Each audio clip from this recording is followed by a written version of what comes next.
PMLN की कुछ औरतें हैं जो कि सिर्फ वेनम थ्रो करती हैं, ठीक है। हम मिसोलिनी के पैरोकार हैं, हम हिटलर के पैरोकार हैं, हम फैशिस्ट हैं।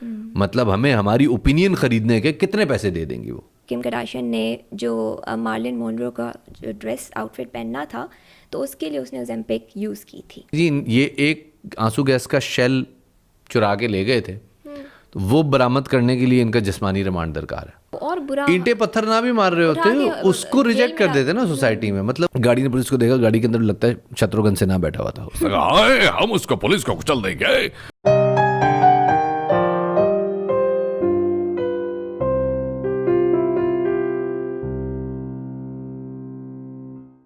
Hello everyone. Hello everyone, Assalamu alaikum. This is me Shafat and you're watching Queen and the Jack show. I'm the Jack and she is the Queen. Hello Queen, how are you? Hello Jack, how are you? I'm good. क्या हो रहा है? All good. Today is World Down Syndrome Day. Yes, Down syndrome का क्या हवाले से it's March 21st 21st March. and also it's Nowruz today. It's Nowruz today. Yes, Tell us about Nowruz. it's a Persian New Year and also it's a very important day in terms of astronomy and astrology both. Because 5 planets in a row होते हैं, No, it's actually called the spring equinox. But आपको पता है इस अभी 28 मार्च को हाँ 5 planets in a row होंगे। ये वाली जो रो प्लैनेट्स की अलाइनमेंट है, ये डिफरेंट चीज़ है। हर साल में 2 दिन होते हैं, एक स्प्रिंग इक्विनॉक्स होता है और एक फॉल या ऑटम इक्विनॉक्स होता है। जो ऑटम इक्विनॉक्स होता है that is on 21st September, जो स्प्रिंग इक्विनॉक्स होता है that is on 21st March. That is the announcement of New Year and also the announcement of the official arrival of the spring. So it's also the spring festival in Persian New Year and also ये वो दिन है कि जब आप due east से सन को निकलता हुआ देखते हैं and it sets in due west, exactly west में जाता है। फिर इसके बाद नॉर्थ वेस्ट, नॉर्थ ईस्ट या साउथ वेस्ट, साउथ ईस्ट होता रहता है। हम अपॉलोजीज कि मेरा फ़ोन इस वक्त साइलेंट नहीं है, वैसे सारा दिन साइलेंट रहता है। सो या ये है नौरूज़। या तो आप बताएं क्या खबरें हैं? मेरे पास खबरें बहुत सारी हैं, बताएं। But most importantly let's give a little bit awareness regarding down syndrome, which is a very important day. क्या होते हैं डाउन सिंड्रोम, क्यों हम इस डे को स्पेशली इस डे पे स्पेशली हम डाउन सिंड्रोम के रिगार्डिंग अवेयरनेस लोगों तक पहुंचाते हैं। तो आई थिंक जब हम यहाँ पे डाउन सिंड्रोम के वाले से बात कर रहे हैं तो आज यहाँ पे अली अल्लाह वाला फरजीन अहमद और उनकी ऑर्गेनाइजेशन KDSP को भी यहाँ पे याद करते हैं, क्योंकि KDSP Karachi down syndrome programme एक ऐसा इदारा है जिसके हम दोनों एम्बेसडर्स भी हैं and at the same time ये वो इदारा है जो कि एक्सक्लूसिवली वर्ल्ड क्लास ट्रीटमेंट दे रहा है बच्चों को, एक होलिस्टिक अप्रोच दे रहा है डाउन सिंड्रोम के हवाले से फ्री ऑफ कॉस्ट। बहुत सारे लोगों को फ्री ऑफ कॉस्ट, जो लोग अफोर्ड कर सकते हैं ऑब्वियसली वो लोग आके पे कर सकते हैं, लेकिन 94% लोग ऐसे हैं इस वक्त KDSP में जो कि अफोर्ड नहीं कर सकते। They have a beautiful journey जिससे उन्होंने स्टार्ट किया बिकॉज उनकी अपनी बेटी को डाउन सिंड्रोम डायग्नोज हुआ था एंड आफ्टर दैट उनको खुद बहुत ज़्यादा हार्डशिप्स फेस करनी पड़ी, बट अल्हम्दुलिल्लाह आलिया इज़ एब्सोल्युटली फाइन। जी हाँ, और ये जो कहते हैं ना वो लोग कि यार डाउन सिंड्रोम के जो बच्चे होते हैं उनके अंदर एक्सप्रेशन नहीं होता, वो चुप होते हैं, वो अल्लाह लोग होते हैं, उनका कोई स्पेशल कनेक्शन होता है। आए ज़रा KDSP में आके आप बच्चों को देखें, इतने वो कोई शरारती बच्चे हैं, इतने शरारती बच्चे हैं। वो अपने आर्ट्स का एग्जीबिशन किया था। यस, बल्कि इनफैक्ट आज भी हुआ एक एग्जीबिशन, आज ही की बात कर रही हूं। एक कल भी था ना? नहीं, आज हुआ था वो आज है।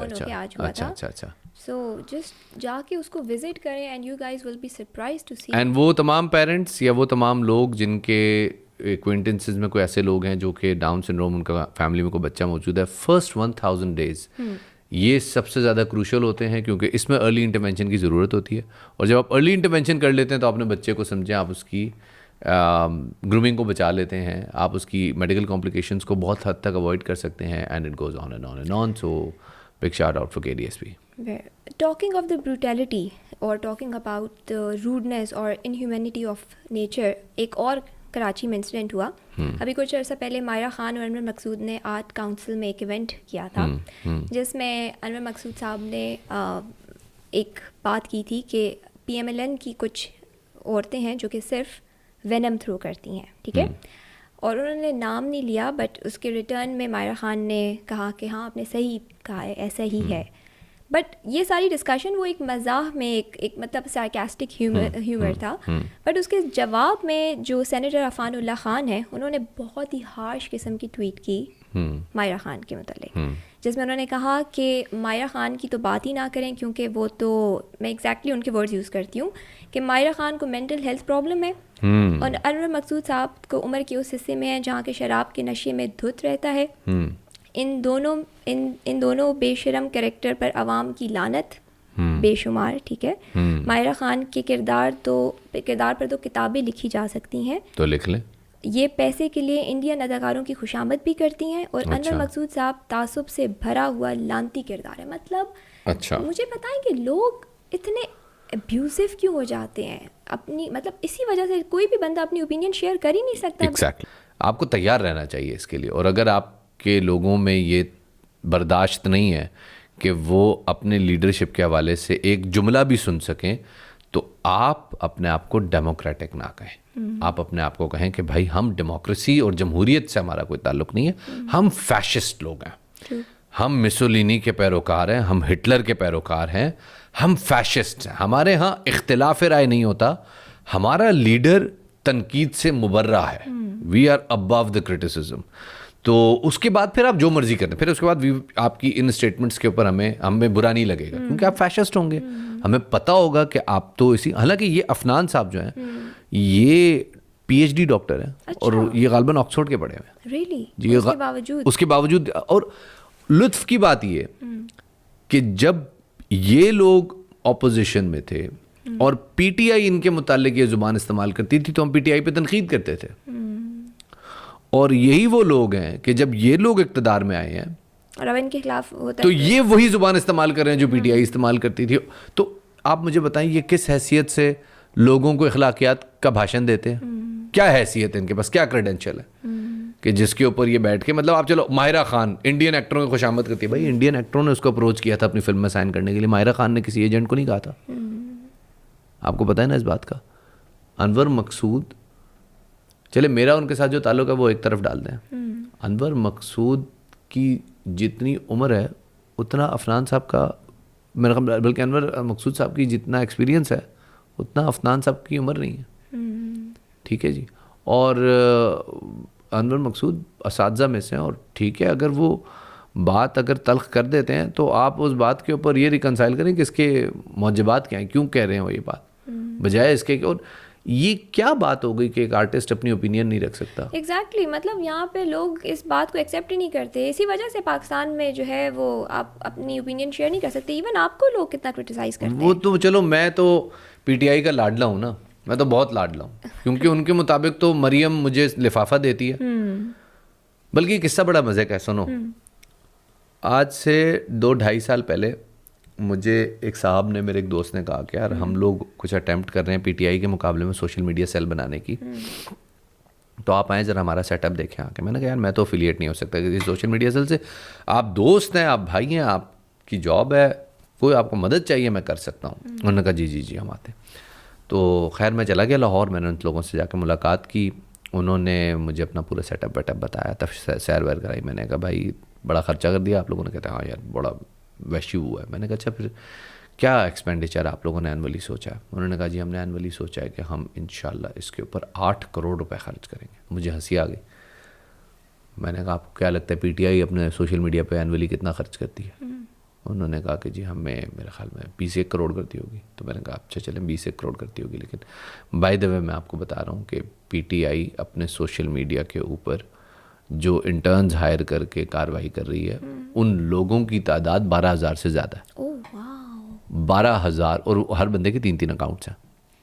और ये बात मैंने 1.5-2 साल पहले उन लोगों को बताई। तो मैंने कहा आप लोग तो कम्पीट ही नहीं कर सकते उन लोगों के मुकाबले में, आपको वो पछाड़ के फेंक देंगे।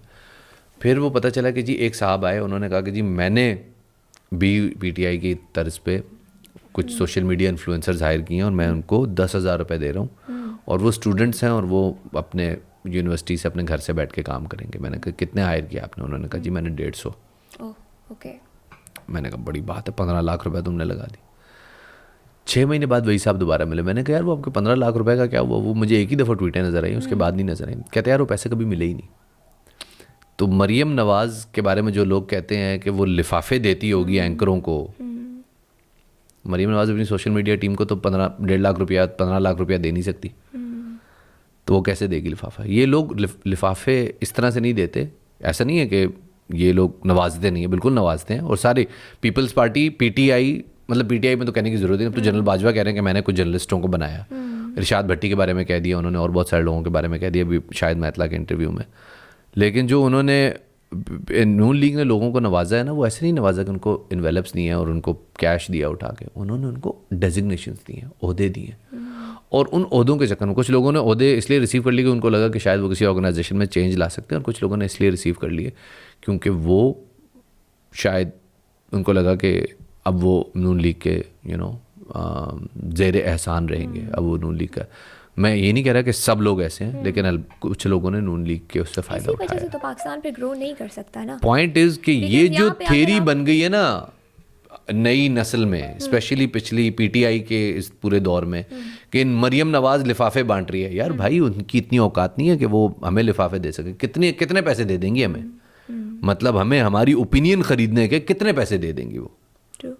She can not, she just, and nobody can, not just Mariam Nawaz, neither Bilawal can do this, not Imran Khan. हाँ होते हैं कुछ लोग जो कि अपना ज़मीर, अपना रूह गिरवी रखवा देते हैं किसी से यूट्यूब के व्यूज़ के चलें, लिए। ठीक है, सही है, but cutting long short Pakistan grow इसी वजह से नहीं ग्रो कर सकता, बिकॉज यहाँ पे आप ओपिनियन शेयर कर ही नहीं सकते। Opinion- पीपल विल गेट मुझे इस पे एक और भी एतराज़ है ना, why an artist can not share his political views?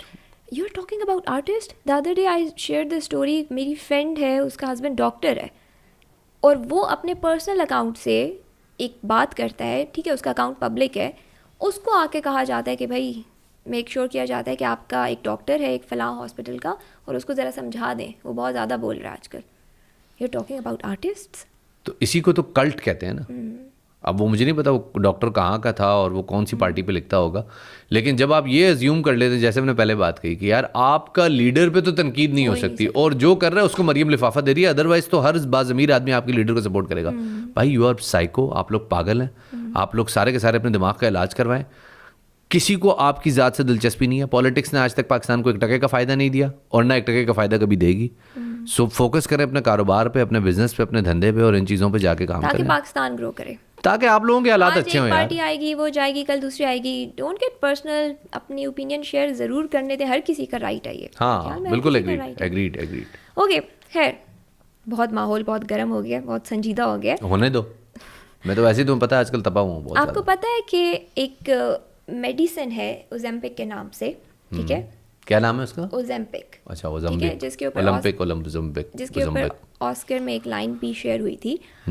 वो मेडिसिन बेसिकली टाइप 2 डायबिटीज़ के लिए इस्तेमाल होती है, ठीक है। नोवो नॉर्डिस्क जो कंपनी उन्होंने स्टार्ट की थी, लेकिन उसमें होता यह है कि आपको ओबीज़ लोगों को ख़ास तौर पे, बिकॉज आपको पता है डायबिटीज़ के साथ साथ वेट गेन होने लगता है, तो कार्डियोवास्कुलर डिजीज़ से बचाने के लिए वो मेडिसिन इंट्रोड्यूस की गई। तो उससे होता ये कि 16% बॉडी वेट जो है वो शेड हो जाता है।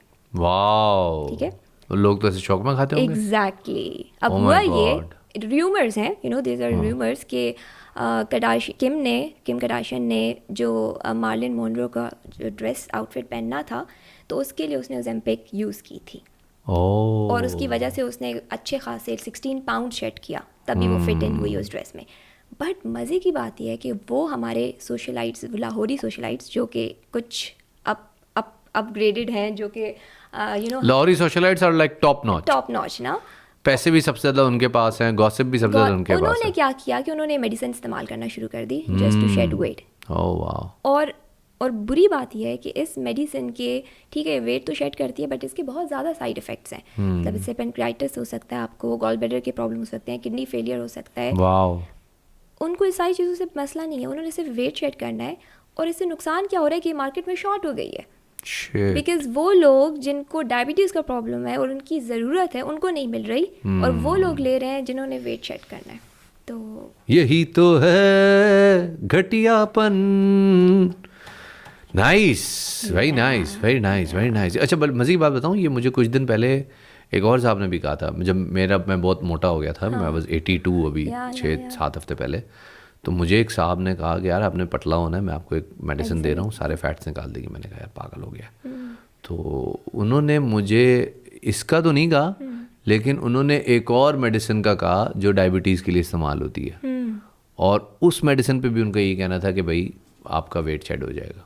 सो बेसिकली ये आपकी एपिटाइट को सप्रेस कर देती है। जब आपकी एपिटाइट सप्रेस हो जाएगी, आपको भूख ही नहीं लगेगी, तो आप खाना नहीं खा सकोगे। But there are healthy ways to reduce the weight, right? Yeah so why not to follow them? Yes. Yeah so अच्छा, अगली खबर बहुत अजीबोगरीब है, और वो है जनाब हसन न्याजी और सदीक जान का अरेस्ट। मैंने कल भी बताया था कि जी सदीक जान अरेस्ट हो गए हैं। अरेस्ट नहीं, कल तो पिकअप हुए थे, आज उनका अरेस्ट शो हुआ है, और अरेस्ट उनका शो हुआ है बड़े अजीबोगरीब इक़दाम पे, और उनका जिस्मानी रिमांड मांगा है पुलिस ने अदालत से। और वो इसलिए कहा है कि जी ये एक आंसू गैस का शेल चुरा के ले गए थे, तो वो बरामद करने के लिए इनका जिस्मानी रिमांड दरकार है। आंसू गैस का शेल? हाँ, अभी जब इमरान खान की इस्लामाबाद में पेशी थी, तो जुडिशल कॉम्प्लेक्स में, तो सदीक जान जो है वो में चौधरी प्लाजा के ऊपर खड़े हुए थे, और वहाँ पे कुछ पुलिस वाले आए और वो वहाँ से शेल फायर कर रहे थे, तो सदीक जान उनको डांट वांट रहे थे। वो वीडियो भी अब वायरल हो गई। अच्छा, उस पर बहुत सारे सवालात हैं। एक तो ये कि वो जो लोग जो शेल फायर कर रहे थे वो गिलगित बल्तिस्तान पुलिस की यूनिफॉर्म में थे, और उनमें से कुछ ने इस्लामाबाद पुलिस की टोपी पहनी हुई थी। तो क्या गिलगित बल्तिस्तान की पुलिस इस्लामाबाद की पुलिस पे शेलिंग कर रही थी? तो अपने कपड़े भी तो चेंज कर सकते हैं ना, टोपी ये भी हो सकता, ये भी हो सकता। या ये इस्लामाबाद की पुलिस थी जिसने गिलगित बल्तिस्तान पुलिस के कपड़े पहने हुए थे। बिकॉज पहली बार इमरान खान के इस्लामाबाद पेशी के दौरान एक वाक़या हुआ कि पुलिस पर शेलिंग हुई है, तो बड़ी अजीब बात है। इस वाक़े को बुनियाद बना के उन्होंने सदीक जान को अरेस्ट कर लिया। अच्छा, अब सदीक जान के जर्नलिज्म पे बहुत ज़्यादा एतराज़ात हैं। सदीक जान वो आदमी है जिन्होंने अपने, जब इनका दौरे उरूज था, इन्होंने हर बंदे की, चाहे मतीउल्लाह जान साहब हों चाहे कोई और दूसरा हो, हर बंदे के अरेस्ट के ऊपर ना सिर्फ ये जस्टिफिकेशन पेश किए हैं बल्कि सेलिब्रेशंस भी दिए, और लोगों को, और इवन ये कि उस वक्त भी जब लोग कहते थे ना कि यार ये एजेंसियों का काम नहीं है लोगों को ऐसे उठाना, फ़ौज का काम नहीं है, तो ये कहते थे नहीं फ़ौज ऐसी नहीं उठाती, कुछ ना कुछ होता है तो उठाती है। आज वही कुछ इनके साथ हो रहा है। तो आज अगर इनके ऊपर, अच्छी बात है कि अभी तक किसी ने जस्टिफिकेशन नहीं दी इस किस्म की, लेकिन इस बार लोग इनके साथ खड़े हैं।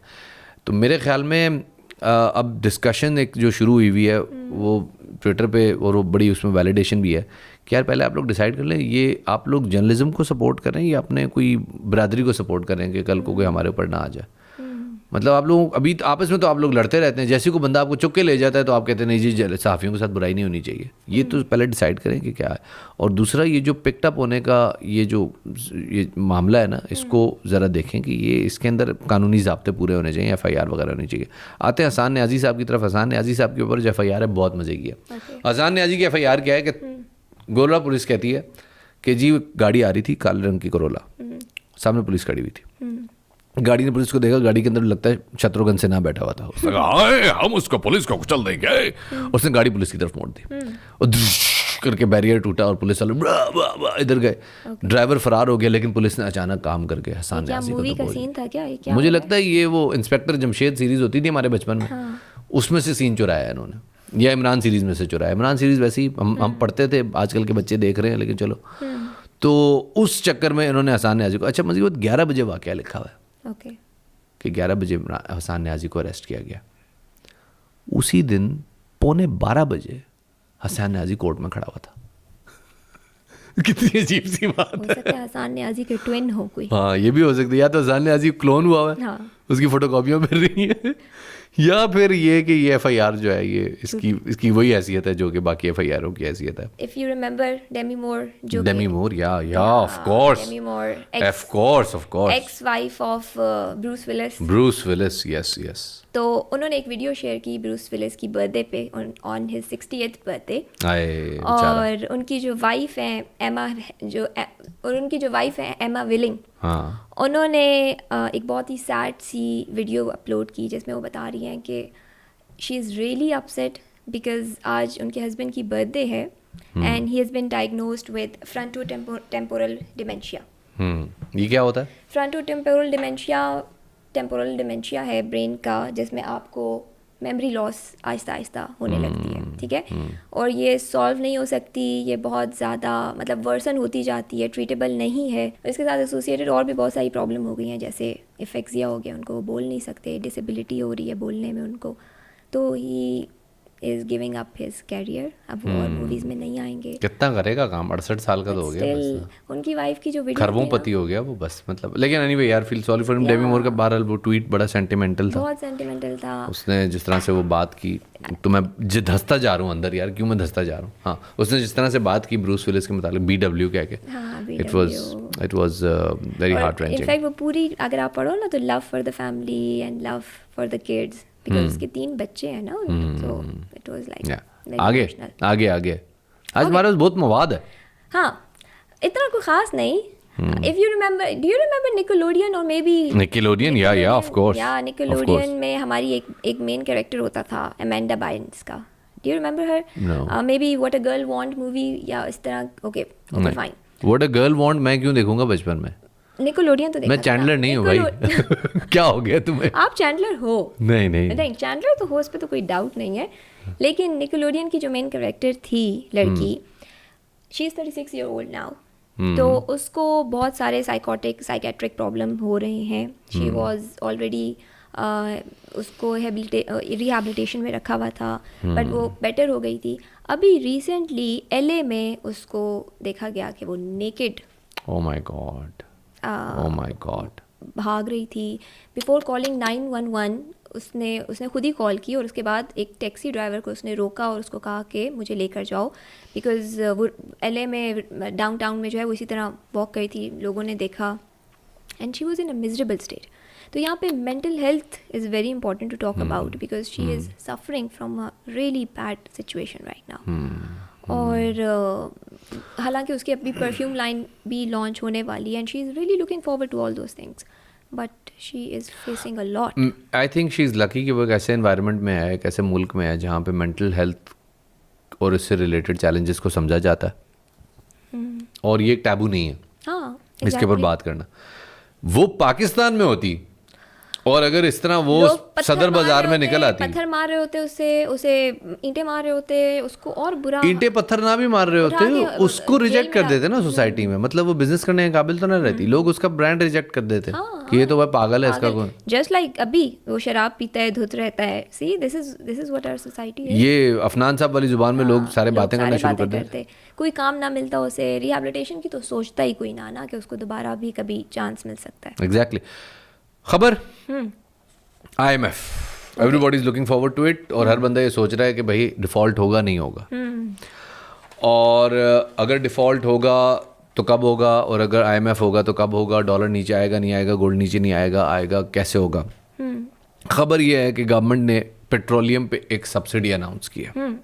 कल मुसद्दिक मलिक आए TV पे, उन्होंने आके इस हवाले से पूरा प्रोसीजर समझाया कि जी 6 हफ्ते का टाइम है, 6 हफ्ते बाद ये होगा कि गरीबों को, यानी motorcycle, 800 cc car owners, rickshaw और छोटी सुजुकी पिकअप जो होती है, उनको 50 रुपए सस्ता तेल मिलेगा, और अमीरों को 50 रुपए महंगा मिलेगा। डिफरेंशिएशन कैसे होगी? अच्छा, ये इसके ऊपर उन्होंने एक बात की। पहले तो मज़े की बात की कि वो जो 50 रुपए सस्ता मिलेगा, वो बेसिकली 100 रुपए सस्ता कह रहे हैं उसे, क्योंकि वो 50 रुपए वो अपर क्लाइंटेल से लेंगे, यानी उनके लिए 50 रुपए महंगा हो जाएगा, और नीचे वालों के लिए 50, तो एक्चुअली उनको 100 रुपए सस्ता मिल रहा होगा, 100 रुपए का गैप होगा।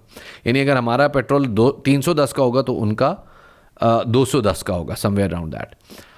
उस पे सोने पे सुहागा ये कि उन्होंने जो प्रोसीजर बताया वो 2-3 किस्म का है। एक तो ये कि एक NIC पे और एक गाड़ी पे एक दिन में 3 लीटर पेट्रोल मिल सकेगा बाइक पे। ओवरऑल 21 लीटर से ज़्यादा तेल डलवाने पे आपको पूरी कीमत देनी पड़ेगी। दूसरा, उन्होंने ये बताया कि जी आप को एक वेरिफिकेशन नंबर आएगा, वो वेरिफिकेशन नंबर आप अपने पंप वाले को दिखाएंगे, वो पंप वाला उस नंबर के अगेंस्ट आपको पेट्रोल डाल के देगा। अच्छा। तीसरी उन्होंने ये चीज़ बताई कि जी जो आपका NIC होगा वो उसके अगेंस्ट रजिस्टर होगा, व्हीकल आपके नाम पर रजिस्टर्ड होना चाहिए, आपके नाम पर नंबर प्लेट होनी चाहिए, तब आपको सस्ता तेल मिलेगा। तो एक तो इसका बड़ा फ़ायदा ये होने जा रहा है कि कराची में आपको जो रजिस्टर्स होने वाली है, कराची में आपको ओरिजिनल नंबर प्लेट नज़र आनी शुरू हो जाएगी। दूसरा ये कि वो है, लेकिन इसमें गैप आ गया बड़ा। वो ये कि IMF ने आज कहा कि भाई गवर्नमेंट ऑफ पाकिस्तान ने ये अनाउंस करने से पहले हमें कॉन्फिडेंस में नहीं लिया। Oh no. इसका मतलब क्या है? इसका मतलब ये है कि हम जो दावे कर रहे हैं कि जी IMF के साथ हम प्रोग्राम में जाने वाले हैं, बस अभी आज चलेगा, बस अभी कल चलेगा। पहले हमने जनवरी में अनाउंस किया, फिर हमने 6 फरवरी को अनाउंस किया, फिर 8 फरवरी को अनाउंस किया, फिर 12 को अनाउंस किया, फिर 18 को अनाउंस किया, फिर 1 मार्च को अनाउंस किया। हम मुसलसल अनाउंसमेंट पे अनाउंसमेंट करते आ रहे हैं कि जी आज गए कल गए, आज गए कल गए। Fact of the matter is कि IMF के आज के बयान के बाद ये साबित हो गया है कि हम IMF प्रोग्राम में नहीं जा रहे। पूछे क्यों?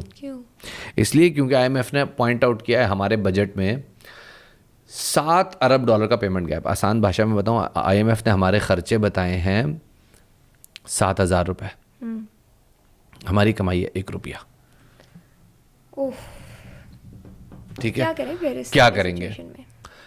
इसहाक डार ने IMF से बड़ी जिद करके वो 7 बिलियन का जो गैप था वो कम करवा के 6 बिलियन का करवा दिया। IMF ने कहा अच्छा भाई आसान सी बात है, जाओ अपने दोस्तों से जाके कहो कि तुम्हें इतनी उधारी दे दें, इसकी बेस पे हमसे IMF की डील ले लो, और हमें ये जब उधारी ले लो ना तो जून तक ज़रा बता देना तुम्हारे रिजर्व्स जो हैं वो 16 अरब तक हो जाने चाहिए। अभी हमारे रिजर्व्स हैं को अल्लाह के हुक्म से 4.8 अरब। 16 अरब तक किसी का बाप पहुँचाएगा 2 महीने में? $10 अरब कहाँ से लाएंगे? $12 अरब नहीं पहुँच सकते। तो एक तो ये वजह है कि नहीं। दूसरा, हमारी उम्मीदें थी सऊदीया और चाइना से। चाइना ने बयान दिया, बात पूरी नहीं की, लेकिन सऊदीया ने तो साफ मना कर दिया कि भाई भाग जाओ। इसका मतलब ये कि there is no IMF। When there is no IMF that means government कह रही है अच्छा भाई ये भी ले लो सब्सिडी, ये भी ले लो सब्सिडी। जैसे इमरान खान ने किया था, उनको पता चल गया कि अब मैं जा रहा हूँ, उन्होंने कहा IMF गया खड्डे में, 150 रुपये पे तेल होगा। तो इस सारी सूरत हाल में फिर पाकिस्तान का क्या बनेगा? पाकिस्तान का क्या बनेगा? कद्दू बनेगा पाकिस्तान का। मतलब पेट्रोल 800 रुपये का होगा, डॉलर 600 रुपये का होगा। पेट्रोलियम की, पाम ऑयल की, हर चीज़ की राशनिंग हुआ करेगी। बिजली दिन में 10 घंटे लोड शेडिंग हुआ करेगी। ये होगा। जिस तरह आज लोग डॉलर और गोल्ड होल्ड कर रहे हैं, इस तरह लोग ग्रोसरी आइटम्स होल्ड किया करेंगे। चीनी याद है जैसे कोविड के दिनों में हो गया ऐसे बिल्कुल वैसी सिचुएशन हो जाएगी। लेकिन इस सब में तब भी और अब भी अगर खुदा न खास्ता ऐसा होता है तो सबसे ज़्यादा नुकसान जो है वो सफ़ेद पोश लोगों का, गरीब लोगों का होगा। मार्केट्स बंद हो जाएंगी, तिजारत बंद हो जाएगी, मॉल्स बंद हो जाएंगे, लॉकडाउन हो जाएंगे। किसी तरह से लोगों को बाहर ना निकलने दो, बाजार ना ट्रेड करने दो, ताकि इकॉनमी को कंट्रोल किया जा सके। और उसके बावजूद इकॉनमी कंट्रोल नहीं हो रही होगी तो ये दौर आने वाला है। अल्लाह तब बचाएगा कि जब हम कुछ करेंगे ना उसके लिए। हम तो पूरी कोशिश करें कि वो दिन जल्द से जल्द आ जाए, क्योंकि हम तो यहाँ पे फाइनेंस मिनिस्टर छुट्टियों पे आते हैं बनने के लिए। हमने उसके बाद यहाँ से वापस चले जाना है लंदन अपने घर में। हमारा क्या यार, हमारे वहाँ पे मतलब JBR में 3 टावर्स खड़े हुए हैं, हम तो चिल है ना, बच्चे सेटल हैं, एवरीथिंग इज सेटल्ड। मुल्क का है, देखेंगे अटेम्प्ट अपनी सी कर लेंगे, हो गया ठीक है, IMF मान गई तो, या किसी ने कर्जा वर्जा दे दिया, इट्स फाइन। नहीं दिया तो क्या उखाड़ लेंगे, ये approach. Sad but true. I think काफ़ी है। यस। ओके ख़वातीन हज़रात, ये था आज तक का अब तक का क्वीन एंड जैक शो। अपने मेज़बान शफात अली और रेबेका फरियाल को दीजिएगा इजाज़त। बट बिफोर इजाज़त, I want you all to give us feedbacks, give us new ideas, कोई भी सजेशंस बहुत ज़रूरी हैं। सजेशन ज़रूर देते रहें और keep watching us, keep giving us your feedback. अल्लाह हाफ़िज़ नासिर, बाय बाय।